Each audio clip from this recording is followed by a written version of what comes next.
এই যে গাছটাকে আপনি দেখছেন, এই গাছ থেকেই তৈরি হয় টেকুইলা। টেকুইলা আসলে এক ধরনের অ্যালকোহলজাত পানীয়। অনেকেই টেকুইলার নাম শুনেছেন, কিন্তু খুব কম মানুষই জানেন এই পানীয়টা ঠিক কিভাবে একটা গাছ থেকে তৈরি হয়। পুরো প্রক্রিয়াটা জানলে সত্যি অবাক লাগবে। এই গাছের নাম হলো আগাভে টেকুইলানা। দেখতে অনেকটা অ্যালোভেরার মতো হলেও এটা আকারে অনেক বড়।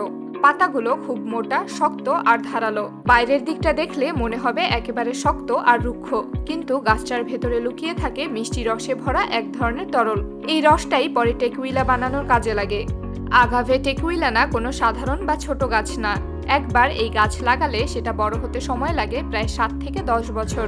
এত লম্বা সময় ধরে গাছটা ধীরে ধীরে নিজের ভেতরে পানি জমায়। তবে এটা শুধু সাধারণ পানি না, এটা আসলে পানি আর প্রাকৃতিক চিনির মিশ্রণ।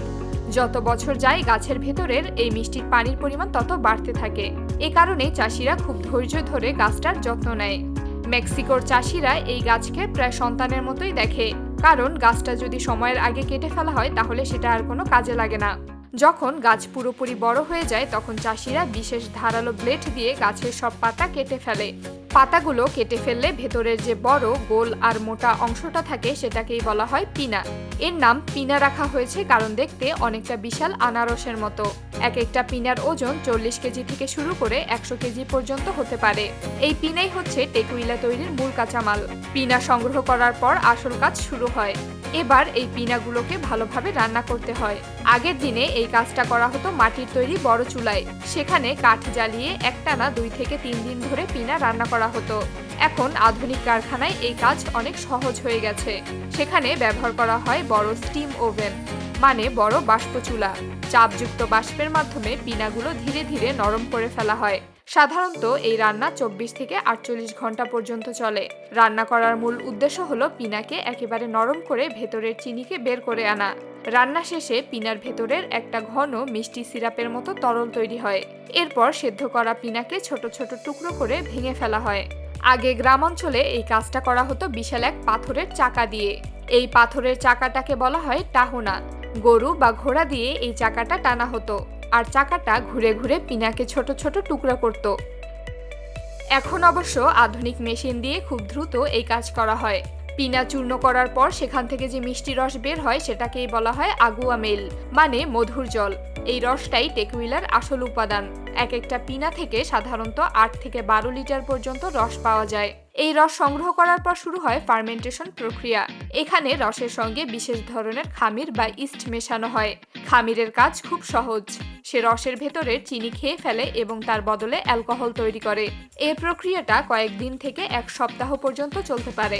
এই সময় রসের ভেতরে বুদবুদ ওঠে, ফেনা তৈরি হয় আর ধীরে ধীরে অ্যালকোহল তৈরি হতে থাকে।